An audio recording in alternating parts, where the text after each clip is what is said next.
sheekhana ilaah ku barakeeyo saylada xigta waa qof dumar ah waxay leedahay sheekhii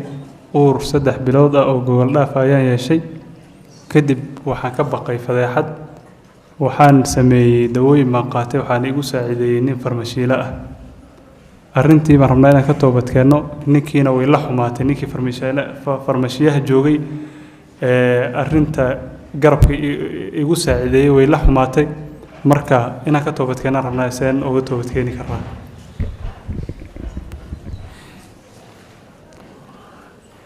haddii ilmaha markii la soo ridayay oo ilmo naf la geliyay ahaa nool oo dhaqdhaqaaqaya hadduu ahaa adiga dilay iyo ka kuugu kaalmeeyeyba naf bini aadan baad disheen وبالتالي waxaa idinku laazimaya wixii ku laazimi lahaa cidii naf bini aadan dishay laana ilmuhu waa aabala'aantana isaga dembikiisa ma aha ma isaga galay aabalaan iska dhig ya iyadan dilaysaa sabab u ahayd marka ayadii baa sabab u ah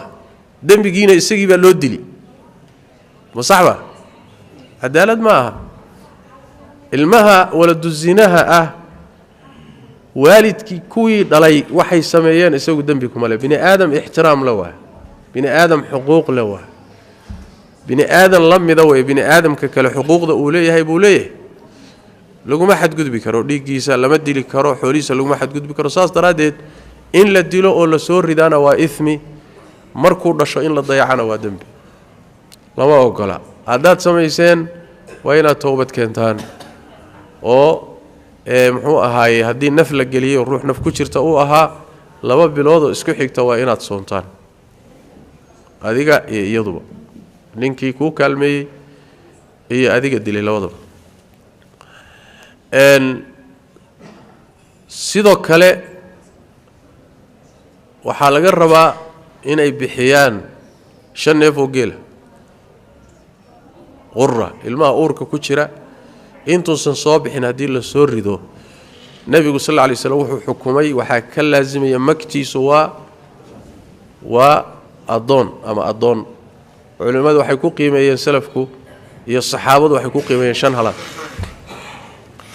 marka maktiisi iyo inaad soontaan 2 bilood oo isku xigta sida suuratu nisaa ilaahay ku sheegay tabaaraka wa taala ilaahayna dambi dhaaf weydiisataan baa waajib idinku ah wallahu a'lam hadii uusan marxalada gaarsiisnayn in uu naf lagu afuufay oo uu ka horeeyo ayaduna waa ithmi iyo waa dambi laakiin magna kama laazimayso muxuu ahaayay soonna kama laazimayo tawbad baa ka laazimaysa inaad ilaahay dambi dhaaf weydiisaan waxaad sameeyeen aad ka qoombataan aad ka xumaataan wallahu a'lam